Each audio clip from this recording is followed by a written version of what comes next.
Smart city का ढोल बजा रहे हैं, आप स्मार्ट सिटी की कव्वाली गा रहे हैं, और अगर आप ये शहर को अगर स्मार्ट बनाना चाह रहे हैं, मुख्य प्रधानमंत्री साहब ने फंड भेजा है, बलदेव सिंह साहब इसके चेयरमैन हैं, तो मैं बलदेव सिंह साहब से पूछना चाहता हूँ चेयरमैन साहब से कि चेयरमैन साहब आँख खोल के देखिए, ये बैरूत बन के पड़ा हुआ है पूरा औरंगाबाद, इसको स्मार्ट सिटी कब बनाएंगे आप? क्या क़यामत तक बनाने वाले हैं, क्या अंत का आखिरी जो अंत का दिन रहेगा जब बनाने वाले? मैं समझता हूँ कि जब उन्होंने यहाँ के वक्त के मुख्यमंत्री का जब घेराव डालने की कोशिश की और काले झंडे बताने की कोशिश की, तो मुख्यमंत्री ने खासदार उस वक्त के एमएलए इम्तियाज जलील साहब को बुलाए और उनसे 60 करोड़ रुपए के काम हमारे माइनॉरिटीज़ के एरिया के अंदर सैंक्शन करके दिए। लेकिन ये अधिकारी, अगर इन लोगों ने ऐसे ही इनकी दादागिरी जारी रखी तो ईद होने दीजिए, उसके बाद में एमआईएम बताएगी कि हम लोग क्या है। सीधा आपके ज़रिए से मैं मैसेज देना चाह रहा हूँ कि अभी भी होश में आना चाहिए अधिकारियों ने। कई अधिकारी रिटायर होकर फिर से अपनी अपनी जगह पर बैठे हैं, अगर वहाँ से वो काड़ी मारने का फिर से काम करेंगे तो ऐसी बड़ी काड़ी होंगी कि वो लोग सीधा घर जाएंगे।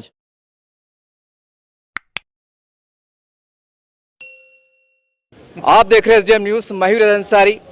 आज हम महानगर पालिका आए हैं, आप देख सकते हैं मेरे पीछे एमआईएम का शेष मंडल है, और हम तमाम दर्शकों को बता दें कि ये शेष मंडल की एक मांग है, एक प्रमुख मांग, कि हम देख रहे हैं 2 दिन की बाद ईद आने वाली बकरीद, और ईद के मौके पर देखा जाता है अक्सर मुस्लिम इलाकों की जात में गंदगी होती है, पानी की कमी होती है, तमाम अनेक प्रकार की समस्या होती है। आइए इस समस्या के बारे में इनका निवेदन क्या, इनकी मांग क्या, इनकी ज़बानी सुनना चाहते हैं। सर, आपका हमारे चैनल में स्वागत है, और आप किस लिए आए, सर विस्तार से जानकारी दें आप।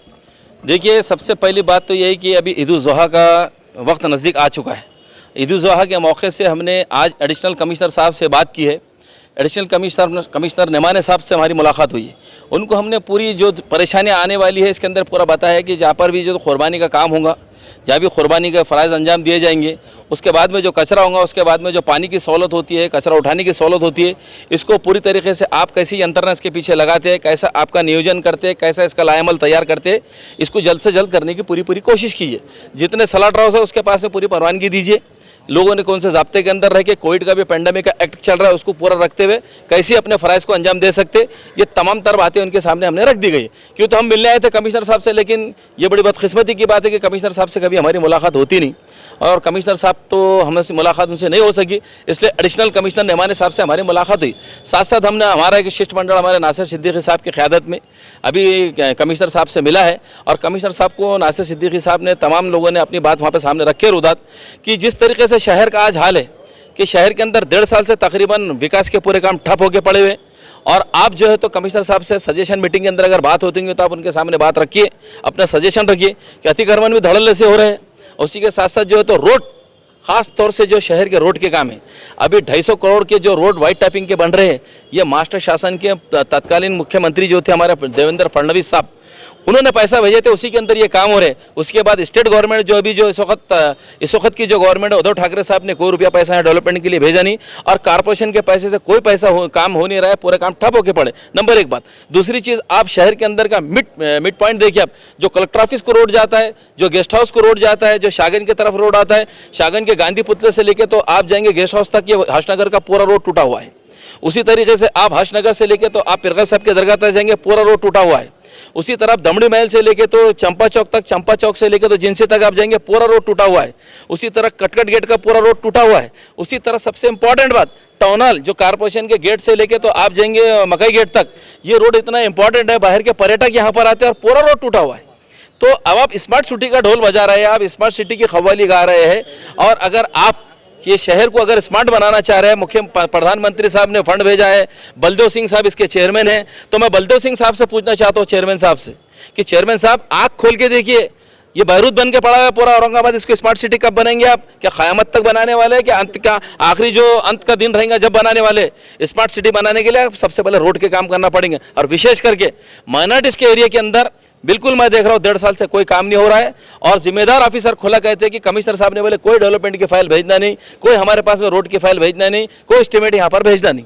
तो ये क्या चल रहा है? अगर इसके अंदर हम इसके अंदर देख रहे हैं कि अगर ये बहुत जल्द से जल्द अगर ये काम पूरा नहीं किया गया तो मजलिस इत्तेहादुल मुस्लिमीन इम्तियाज साहब की क़यादत के अंदर, उनकी हिदायत पर, डॉक्टर गफ्फार कादरी साहब की हिदायत पर, समीर साजिद साहब की हिदायत पर, शारिक नक्शबंदी साहब की हिदायत पर, नासिर सिद्दीकी साहब की हिदायत पर, जितने भी स्टेट गवर्नमेंट के मिनिस्टर रहेंगे, वो जब जब उनका आगमन औरंगाबाद के अंदर होगा, हम उनका घेराव करेंगे, घेराव करके हम लोकशाही मार्ग से उनसे सवाल करेंगे कि आप कमिश्नर साहब को पूछे कि जब से आप यहाँ पर 1.5 साल से आए हैं, शहर विकास होने की जगह विनाश की तरफ क्यों चला जा रहा है। ये सवाल का जवाब अगर इन्होंने नहीं देते तो हम स्टेट गवर्नमेंट के जितने मंत्री आएंगे, चाहे पालक मंत्री साहब रहो या कोई और मंत्री रहो, उनका घेराव करके हम उनसे जवाब मांगेंगे।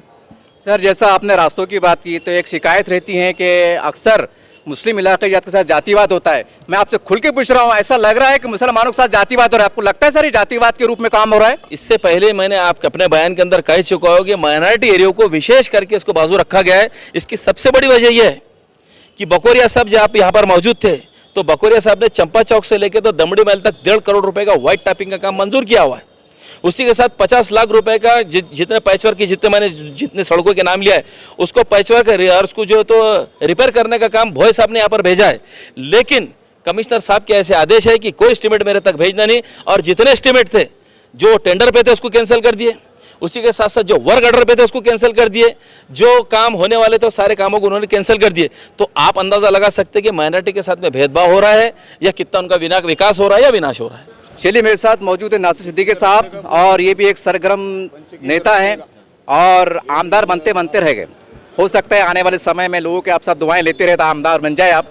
सर, आप जब यहाँ पर आए हैं तो इसके बारे में जैसे साहब ने कहा कि जिस प्रकार की राजनीति चल रही है, गंदी राजनीति चल रही है, लेकिन लोगों का कहना है साहब कि यहाँ पर खासदार साहब है, इम्तियाज साहब है, उन्होंने अपना पावर बताना चाहिए। आखिर क्या कारण है कि खासदार इम्तियाज साहब के होने के बावजूद ये अधिकारी खौफ नहीं खाते हैं? आखिर वजह क्या है सर?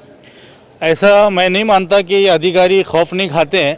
हम उनको एक मौका देना चाह रहे थे, अब उनका मैं समझता हूँ कि टाइम पूरा हो चुका है।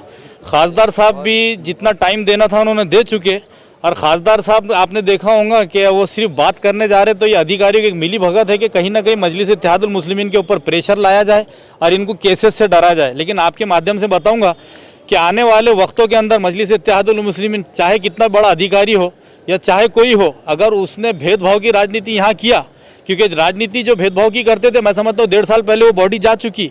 150 करोड़ के जो रोड आए थे तो वही महापौर उप महापौर उन्होंने ऐसी खिचड़ी बनाई कि उन्होंने जंगलों के अंदर जहाँ कोई नहीं रहता वहाँ पे रोड बनाए। तो ये शर्म आनी चाहिए था यहाँ के अधिकारियों को।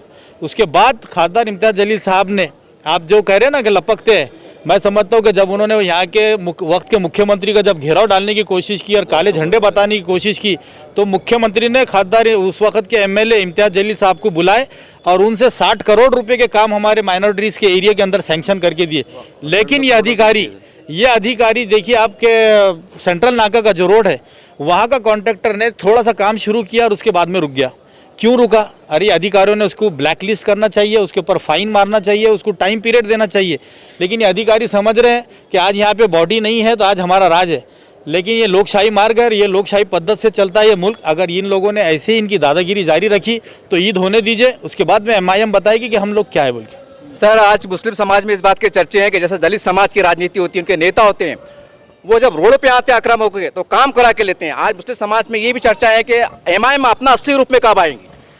देखिए, MIM इससे कई मरतबा आ चुकी है। आज एक नगर सेवक के ऊपर 8-8 केसेस है, क्योंकि रोडों पे उतरने के बाद ही केस होते हैं। आपने देखा होगा, शायद आप भूल रहे हैं कि जिस वक्त औरंगाबाद शहर में ज़बरदस्ती की लोड शेडिंग की जा रही थी, जब हमने ऑफिस के अंदर जाकर हमारा स्टाइल में काम किया तो वेरी नेक्स्ट डे से आज तक लोड शेडिंग कभी नहीं हुई। ये कामों को भी याद रखना चाहिए। और MIM हर वक्त, चाहे वो दलित हो, मुसलमान हो या माइनॉरिटीज़ हो, उनके मुद्दों को लेकर चलती है, भले केसेस हो, कुछ भी हो।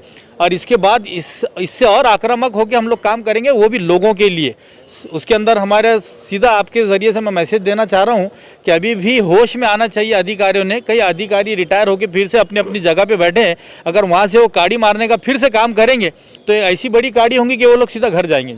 सर, पालक मंत्री ने कहा था इससे पहले कि 2 दिन में पानी छोड़िए, उसके ऊपर वादे पर अमल होते नजर नहीं आ रहा। अगर क्या करें इसके ऊपर, कुछ आप एक्शन लेंगे? देखिए, इसके अंदर जो बड़ी स्कीम चल रही है, जो समांतर के जाने के बाद में वो कई टाँकियों का काम चालू हो चुका है। 15 जगह नई टाँकियाँ बन रही है, लेकिन उसके अंदर भी मैं समझता हूँ कि एक कमज़ोरी फिर से वो लोग दोहरा रहे हैं, एक गलती को, कि इन्होंने पहले जैकवाड़ी से लेकर शहर तक पानी लाना चाहिए था, लेकिन आज तक भी वो काम शुरू नहीं हो पाया। इसके ऊपर भी हमारी नज़र है। ये बकरीद होने के बाद में ऐसे कई सारे इश्यूज़ हैं जो सारे औरंगाबाद की जनता से जुड़े हुए हैं, वो लेकर हम लोग आपके सामने आएंगे ज़रूर। ये थे MIM का शीश मंडल। जैसा इन्होंने कहा, जानकारी दी कि MIM के बारे में जो मशहूर है कि ये इस वक्त ठंडे हैं, ऐसा कहा जा रहा है। लेकिन नासिर सिद्दीकी साहब ने कहा कि ईद होने दीजिए, हम बताएंगे MIM क्या होती है। और मुसलमानों को और खासकर सभी समाज को इनसे उम्मीद है कि जैसा ये आक्रामकों के काम करने का वादा कर रहे हैं, आने वाले चंद दिनों में आप आक्रामकों के काम करेंगे और जितनी भी जनता की समस्या है उसका निवारण होगा।